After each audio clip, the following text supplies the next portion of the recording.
সকালে ভাবছো টিফিন কি খাবে, ঝটপট বানিয়ে ফেলো এই রকম টাইপের একটা ইজি রেসিপি, যেটা বানাতে একদমই কম উপকরণ লাগে আর খুব সহজেই কিন্তু হয়ে যায়।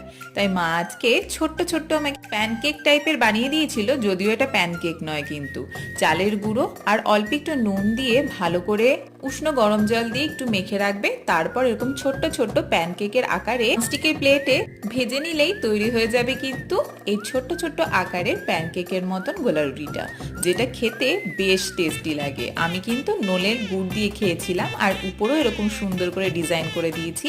আর তার সাথে ছিল কাপ সন্দেশ, কাপ সন্দেশটাও জাস্ট ফাটাফাটি ছিল। তো সকালবেলা ঝটফট টিফিন যদি করতে চাও এরকম করে কিন্তু খেতেই পারো, বেশ ভালো লাগবে। বাচ্চারাও কিন্তু খুব সহজেই জিনিসটা ফিনিশ করবে এবং বড়দেরও খুব ভালো লাগবে। এরকম ছোট্ট ছোট্ট রেসিপি পেতে অবশ্যই চ্যানেলটিকে সাবস্ক্রাইব করো। টাটা।